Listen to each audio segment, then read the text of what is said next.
जय हिंद साथियों, welcome to exam Gyanpur.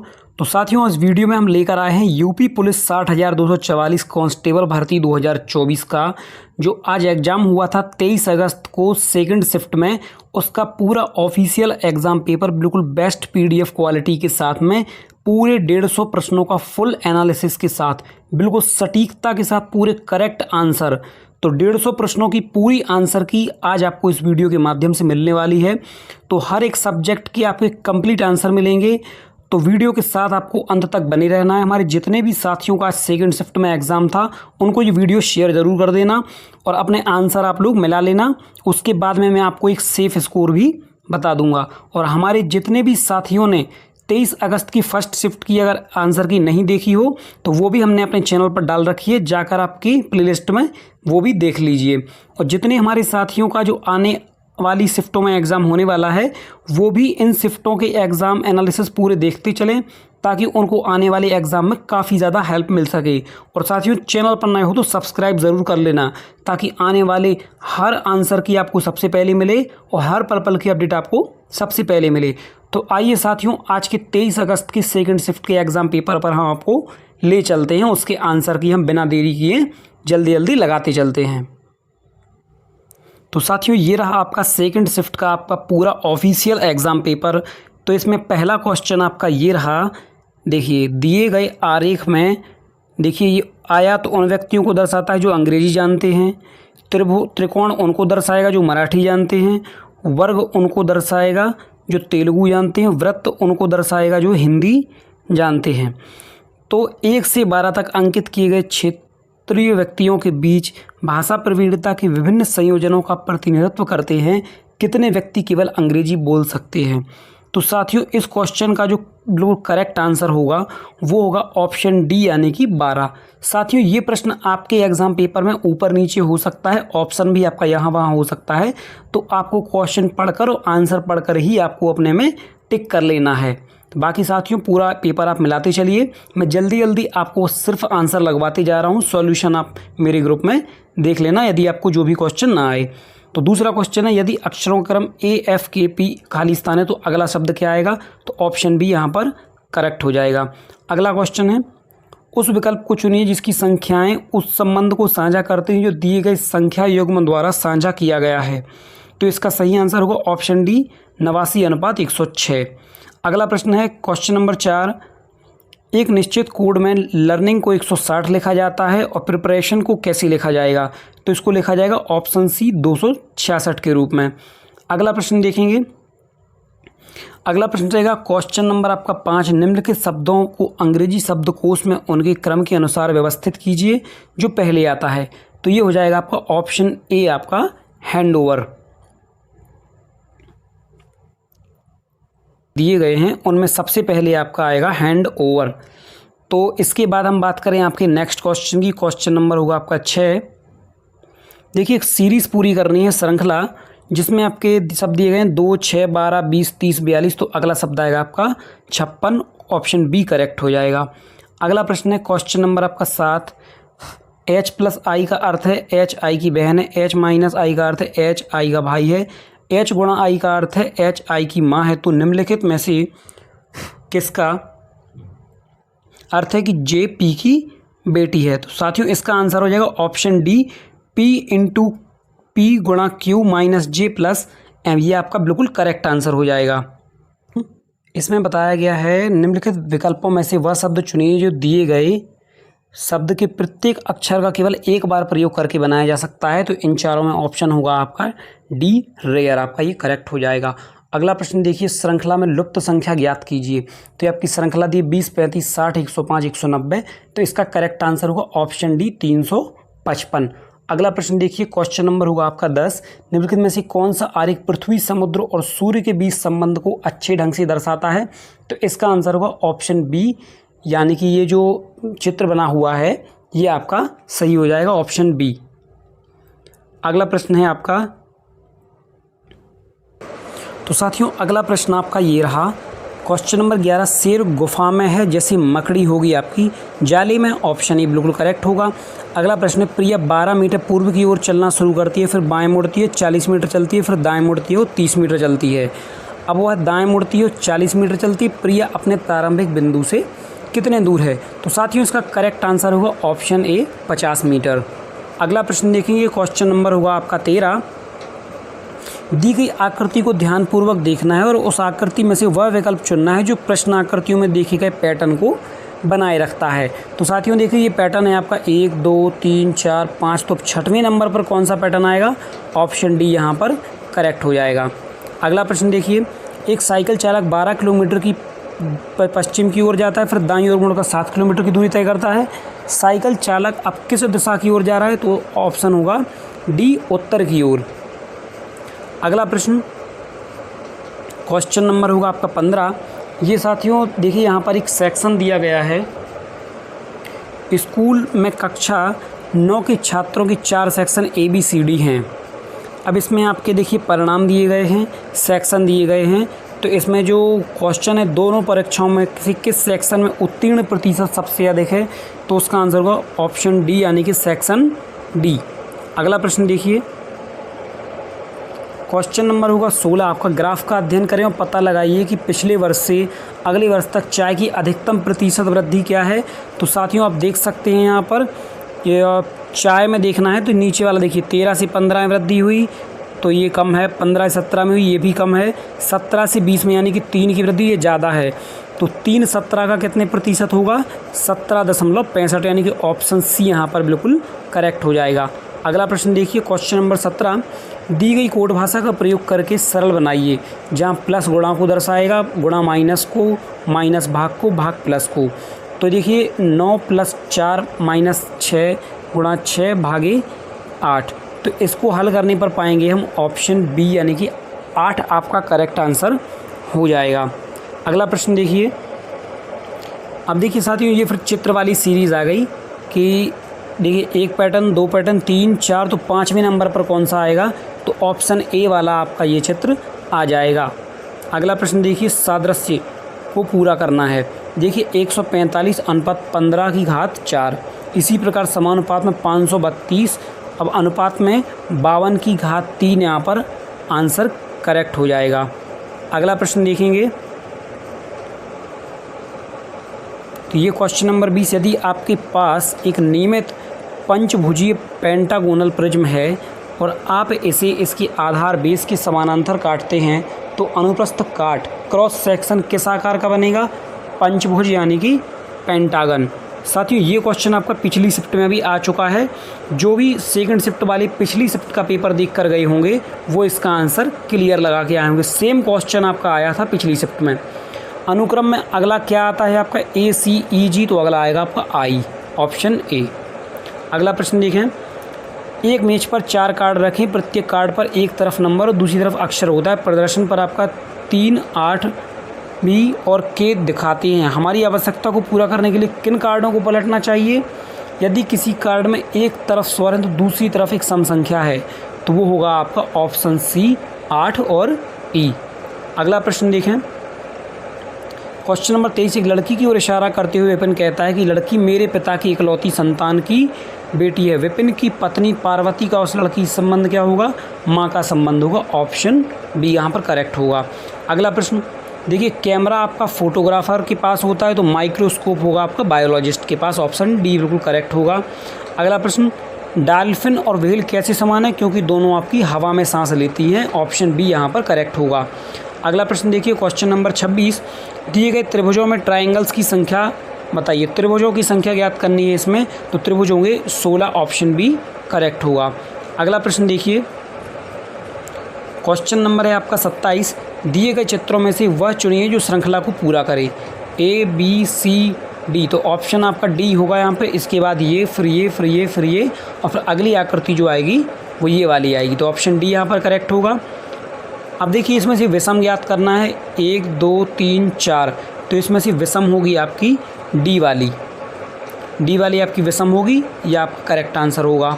अगला प्रश्न 29। दी गई आकृति में कितने आयात हैं? तो इसमें आयात गिनने पर पाएंगे हम 15 आयात हैं, ऑप्शन सी करेक्ट होगा। श्रृंखला में अगली संख्या बताना है, 62, 55, 48, 41, तो इसका जो अगली आकृति होगी जो आपकी संख्या वो 34 होगी, आपका ऑप्शन ए बिल्कुल करेक्ट हो जाएगा। अगला प्रश्न देखिए आपका क्वेश्चन नंबर 31, ज्ञात कीजिए कि पहली आकृति एक्स में दिए गए टुकड़ों से कौन सी आकृति बनाई जाएगी आपकी। तो इसमें आप देखिए इन चारों को यदि जोड़ दें तो ऑप्शन बी यानी कि ये वाली आकृति बनाई जाएगी, करेक्ट हो जाएगा। अगला प्रश्न, उन अक्षरों की जोड़ी को चुनिए जो समूह से आपके भिन्न हों। तो देखिए GB, TO, MH किसी प्रकार से एक समान है, OK आपका अलग होगा, तो C आंसर करेक्ट हो जाएगा। अगला प्रश्न देखिए श्रृंखला में अगली संख्या ज्ञात करनी है, 3, 5, 11, 29, 83। तो अगली संख्या होगी आपकी 245, ऑप्शन डी बिल्कुल करेक्ट होगा। अगला प्रश्न 34, कुछ छात्र यात्रा पर गए और खर्च की जाने वाली कुल नियोजित राशि 96 रुपये थी। हालांकि 4 छात्र नहीं गए और परिणाम स्वरूप शेष छात्रों को 4 रुपये अतिरिक्त योगदान देना पड़ा। यात्रा में भाग लेने वाले छात्रों की संख्या क्या थी? तो ऑप्शन सी 12 आपका करेक्ट आंसर हो जाएगा। अगला प्रश्न देखें, क्वेश्चन नंबर 35, 4 अक्षर समूह दिए गए जिनमें से 3 अक्षर समूह किसी न किसी रूप से एक जैसे हैं, जबकि एक अक्षर समूह आपका अलग है, तो विषम अक्षर समूह को चुनना है। तो देखिए ऑप्शन सी यहाँ पर इसका करेक्ट आंसर हो जाएगा। अगला है आपका फिर से विषम ज्ञात करना है। तो देखिए 1, 2, 3, 4 इन चारों आकृतियों में से भिन्न होगा ऑप्शन बी यानी कि ये वाली आकृति जो नंबर आपकी 2 पर है, ये आपकी इनकरेक्ट हो जाएगी, जो विषम है। अगला प्रश्न है, एक परिवार में 6 सदस्य हैं, ABCDEF। बी सी का बेटा है लेकिन सी बी की माँ नहीं है। ए और सी विवाहित जोड़ा है, ई सी का भाई है, डी ए की बेटी है, एफ ए का भाई है। परिवार में कुल महिला सदस्य कितनी होंगी? तो इसको बनाने पर पाएंगे हम ऑप्शन बी यानी कि 2 महिला सदस्य होंगी।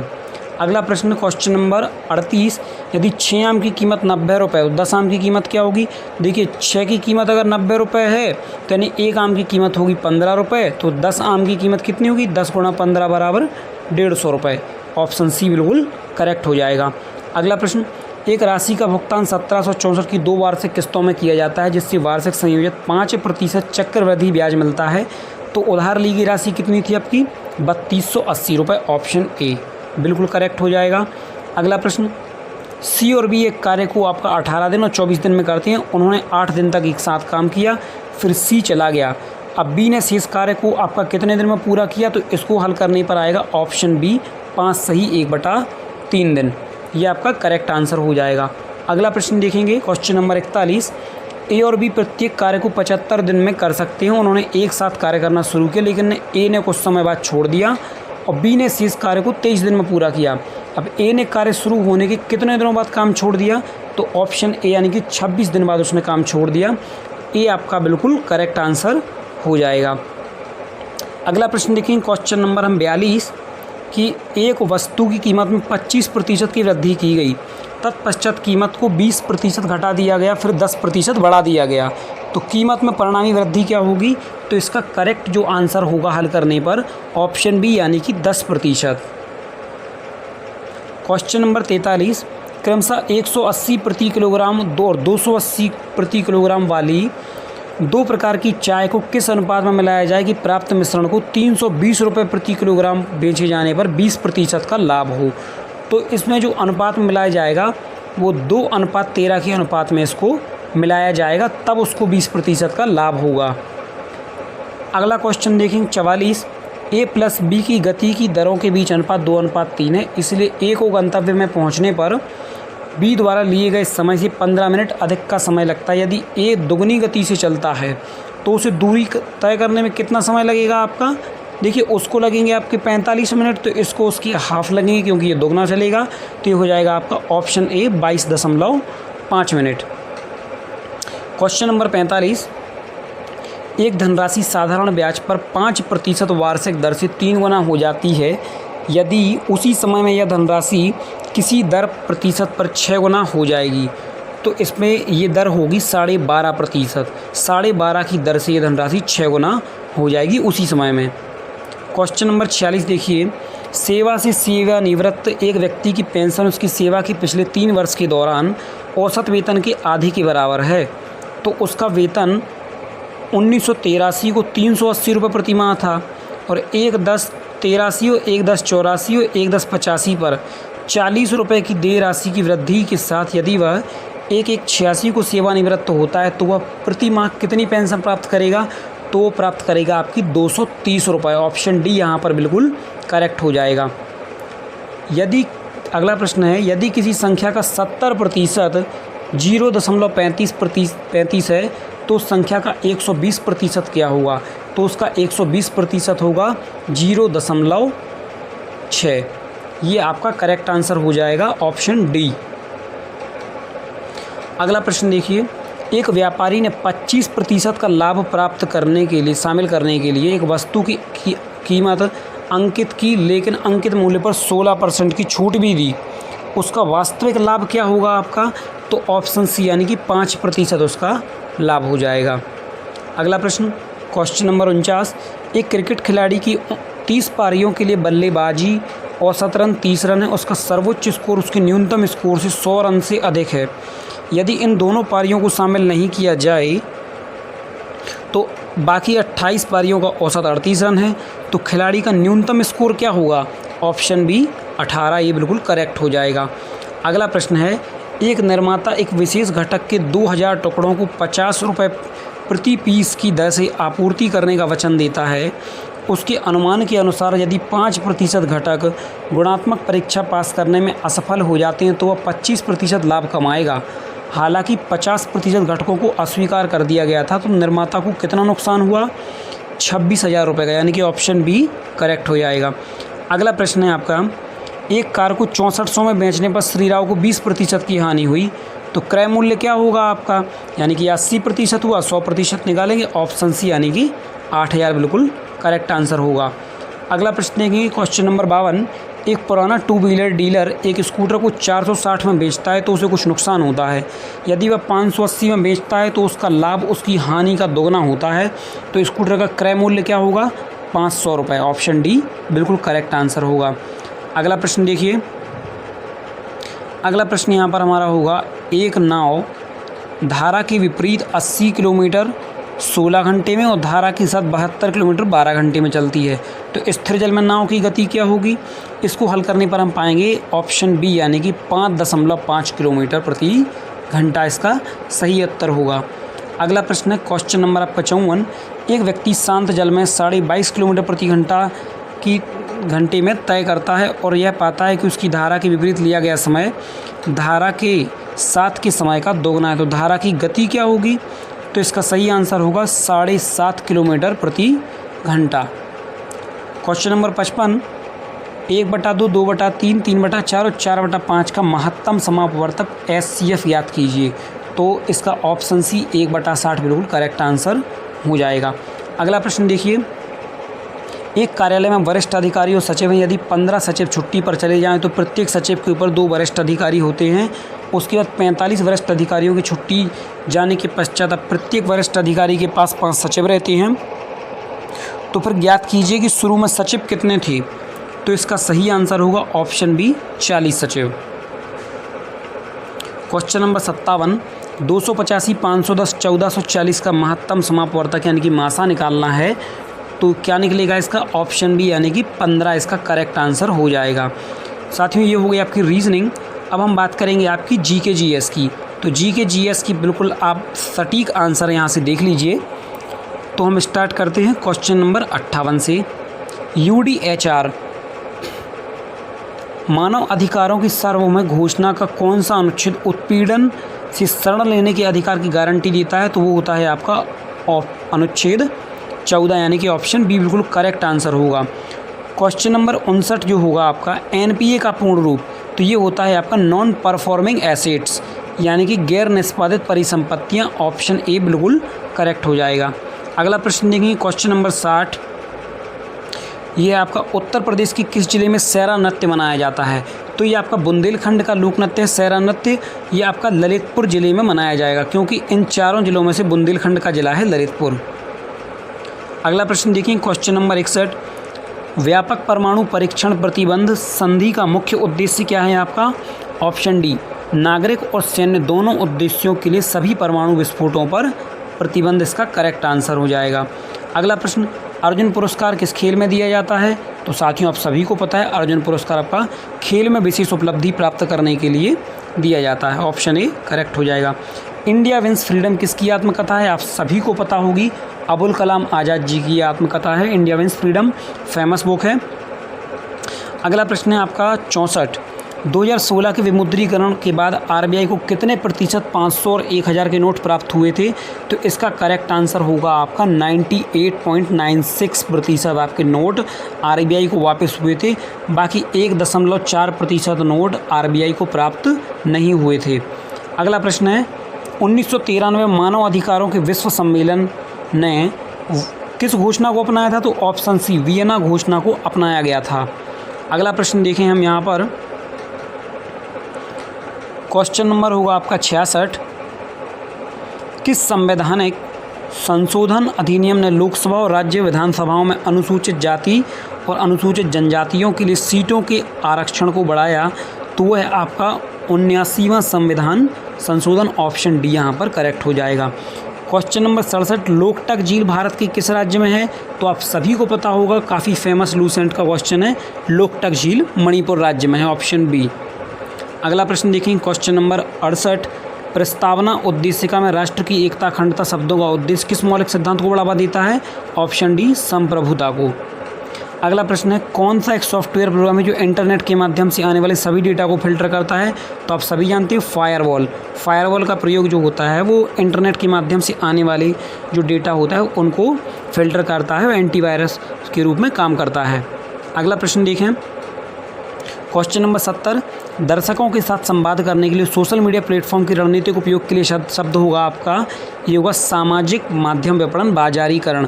इसको सोशल मीडिया मार्केटिंग भी कह सकते हैं, ऑप्शन ए बिल्कुल करेक्ट हो जाएगा। अगला प्रश्न, क्वेश्चन नंबर 71। भूटान की राजधानी क्या है? आप सभी को पता होगी, थिम्पू। मुद्रा की बात करें तो नगुलट्रम होगी। अगला प्रश्न, भारत में सबसे लंबा नदी पुल कौन सा होगा? तो भूपेन हजारिका सेतु, ऑप्शन डी यहाँ पर करेक्ट हो जाएगा।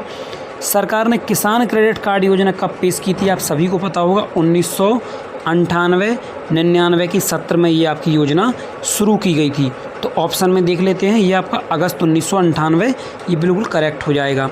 अगला प्रश्न देखिए, भारत और वियतनाम के बीच साझेदारी से उनके क्षेत्रीय सुरक्षा परिदृश्य में किस प्रकार परिवर्तन आएगा? ऑप्शन सी, रक्षा सहयोग बढ़ेगा और समुद्री सुरक्षा बढ़ाई जाएगी, ऑप्शन सी बिल्कुल करेक्ट हो जाएगा। अगला प्रश्न है, जून 2024 तक लोकसभा में विपक्ष के नेता कौन थे आपके? राहुल गांधी, ये आपके विपक्ष के नेता रहे। अगले प्रश्न की हम बात करें, विपक्ष के मल्लिकार्जुन, तुगलकनामा के लेखक कौन है? आप सभी को पता है, इतिहास की फेमस पुस्तक है तुगलकनामा के लेखक हैं अमीर खुसरो, जिनका जन्म उत्तर प्रदेश की पटियाली कासगंज में हुआ था। अगला प्रश्न है क्वेश्चन नंबर 77। अंतर्राष्ट्रीय अक्षय ऊर्जा एजेंसी क्या करती है? ये अक्षय यानी कि नवीनीकरण ऊर्जा के उपयोग को बढ़ावा देती है, ऑप्शन ए बिल्कुल करेक्ट हो जाएगा। अगला प्रश्न है क्वेश्चन नंबर 78। वैश्विक आतंकवाद विरोधी अभ्यास के समन्वय के लिए किस संगठन को जिम्मेदार माना जाता है आपका? ऑप्शन डी, UNCCT को। अगला प्रश्न है आपका, दूध उत्पाद, ब्रेड आदि आवश्यक वस्तुओं पर GST दर क्या है? तो दूध उत्पाद, ब्रेड आदि पर 5% GST लगाया जाता है।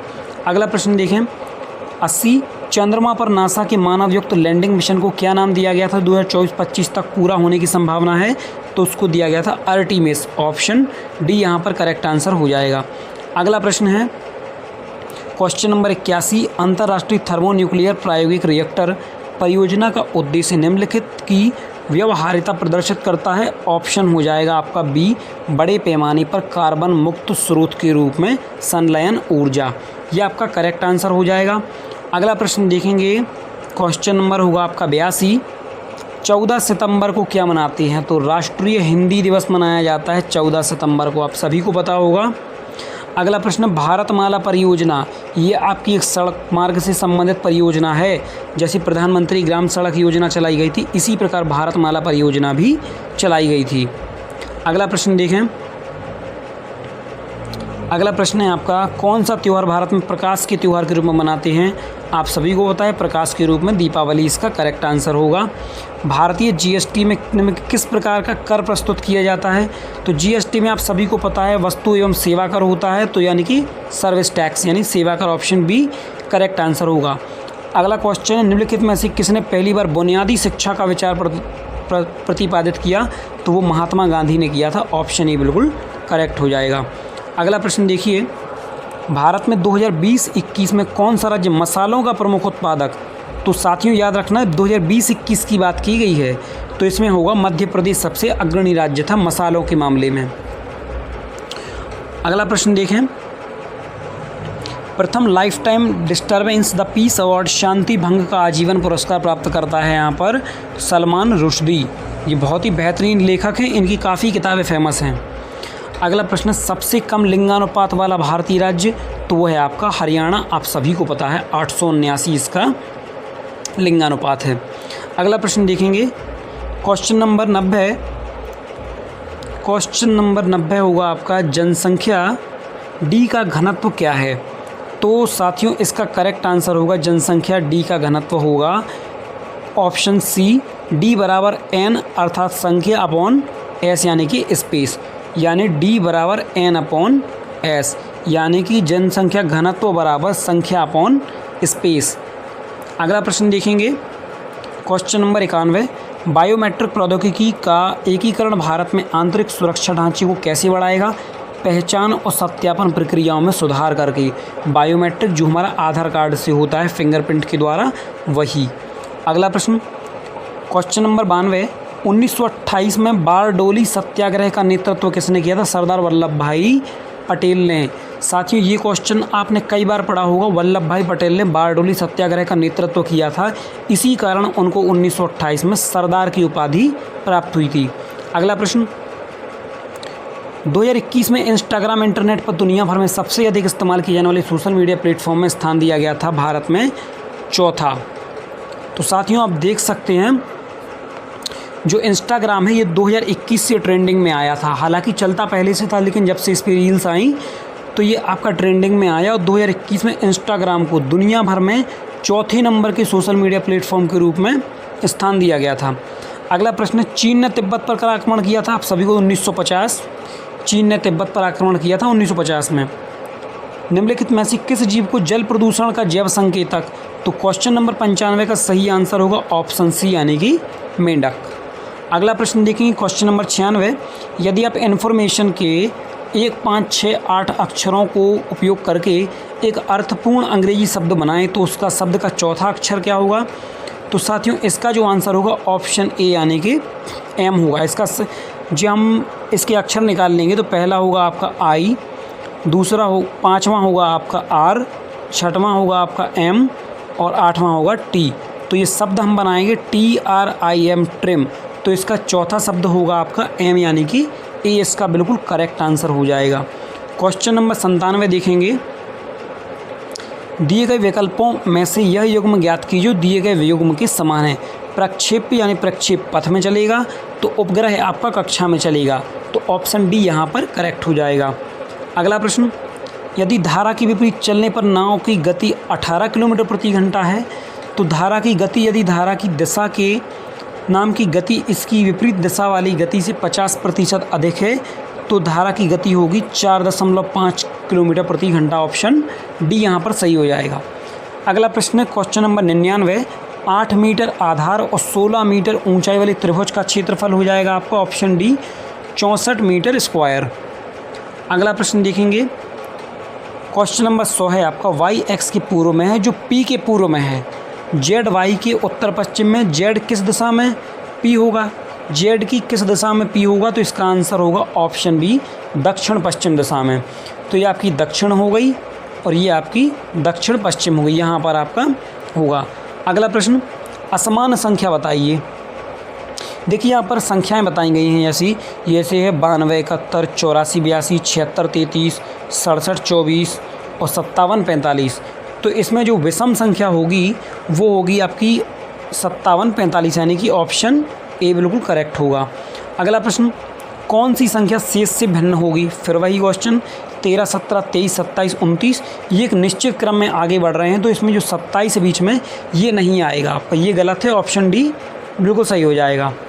अगला प्रश्न, क्वेश्चन नंबर 103, एक आदमी अपनी यात्रा के पहले 200 किलोमीटर 80 किलोमीटर की गति से तय करेगा और ख़राब मौसम के कारण वह अपनी यात्रा के अगले 200 किलोमीटर 50 किलोमीटर प्रति घंटे की दर से तय करेगा, तो तो उसकी यात्रा के पहले 400 किलोमीटर के लिए उसकी औसत गति क्या होगी? तो साथियों उसकी औसत गति होगी 61.53 किलोमीटर प्रति घंटा। अगला प्रश्न देखेंगे तो इसमें बताया गया है, एक तस्वीर की ओर इशारा करते हुए डेज़ी ने कहा, मेरी कोई बहन नहीं है लेकिन उस आदमी की माँ मेरे पिता की बेटी है।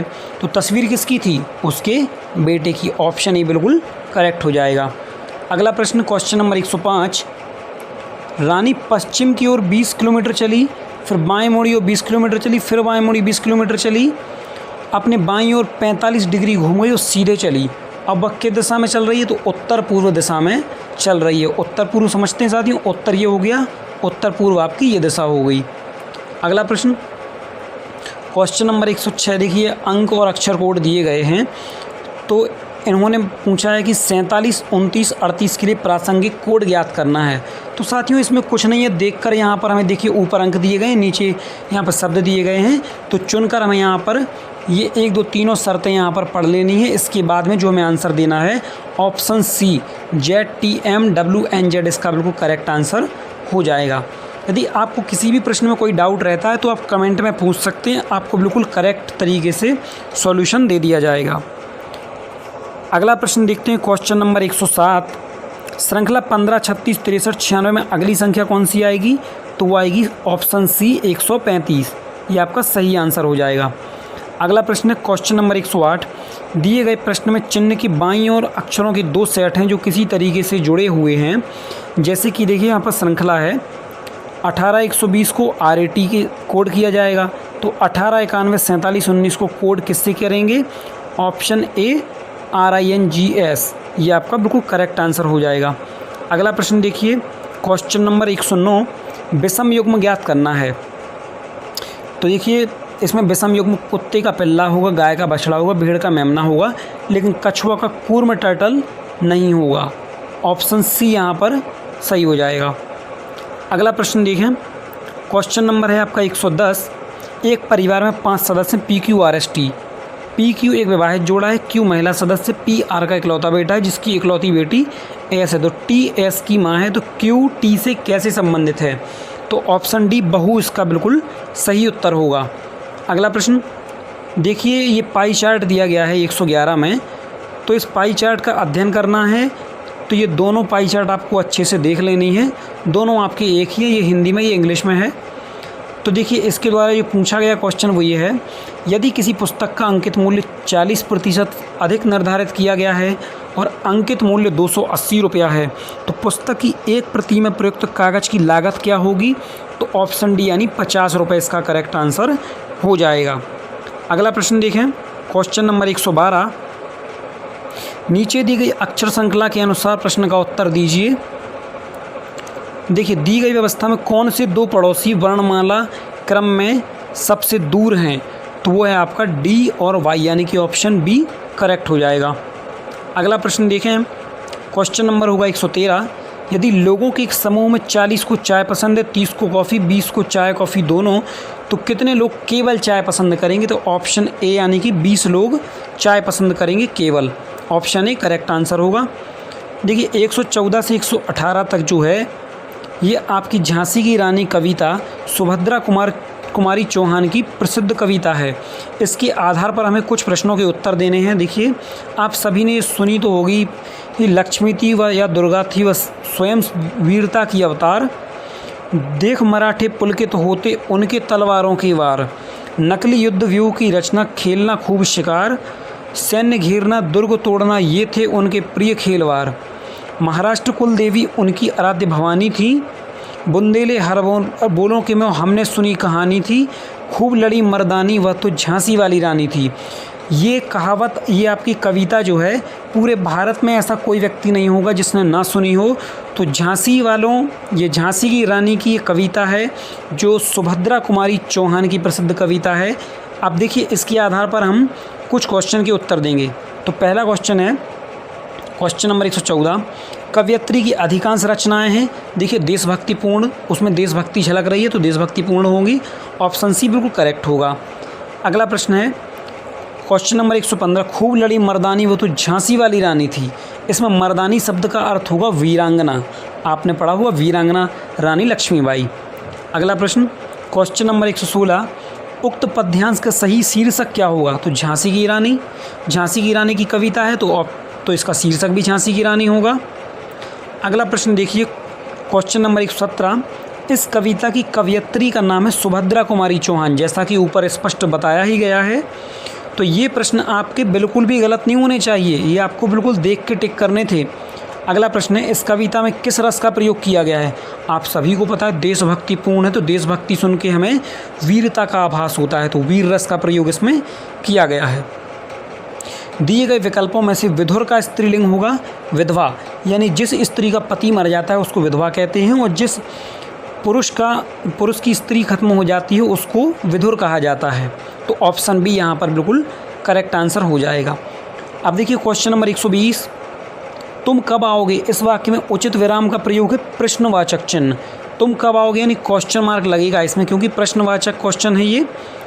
अब इसके बाद हम आपकी बात करें क्वेश्चन नंबर 121, 1987 में मगध कविता के लिए साहित्य अकादमी पुरस्कार किसे दिया गया था?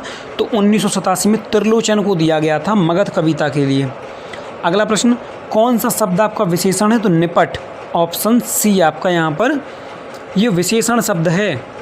अगला प्रश्न है, अव्यय के कितने भेद हैं? तो आप सभी को पता है ऑप्शन बी यानी कि 4 भेद होते हैं। ऋषि का जो होता है ये वर्ण का कौन सा स्थान है? तो आप इसको मुंह से बोल के देख लेना, ये ना तो होंठों से बोला जाएगा, ना कंठ से, ना दांत से। इसका ऑप्शन होगा डी यानी कि मूर्धा। मूर्धा इसका उच्चारण स्थान होगा। अगला प्रश्न देखा, काव्य की शोभा बढ़ाने वाले धर्मों को अलंकार कहते हैं। इस उक्ति में प्रयुक्त धर्म शब्द का अर्थ होगा गुण। साथियों, जो उसका जो गुण होगा, शोभा बढ़ाने वाले उसके जो गुण होंगे उन्हीं को अलंकार कहते हैं। ऑप्शन बी यहाँ पर करेक्ट आंसर होगा। क्वेश्चन नंबर 126, कानन का पर्यायवाची क्या होता है? तो देखिए कानन आपका पर्यायवाची है वन का। वन, जंगल, अरण्य। तो इसका देखिए वन भी दिया है, अरण्य भी दिया है, तो यहाँ पर आपके दोनों ऑप्शन सही हैं। तो इस क्वेश्चन का जो आयोग आंसर है, फाइनल आंसर की में यहाँ पर FM दिए जाने का पूरी संभावना है, FM इसका दिया जाएगा। अगला प्रश्न है, कृताकृत में समास क्या है आपका? कर्मधारय समास। Option C. अगला प्रश्न क्वेश्चन नंबर 128, किस वाक्य में आपका कृत्यवाच्य का प्रयोग हुआ है? तो ऑप्शन डी, मोहन पुस्तक पढ़ रहा है, तो वो आपका कृतवाच्य का उदाहरण है। ऑप्शन डी करेक्ट हो जाएगा। अगला प्रश्न होगा, निम्नलिखित में से पुल्लिंग शब्द छांटिए। तो देखिए चाहत होती है, रंगत होती है, मेहनत होती है, लेकिन आहार होता है, तो ऑप्शन डी आपका पुल्लिंग हो जाएगा।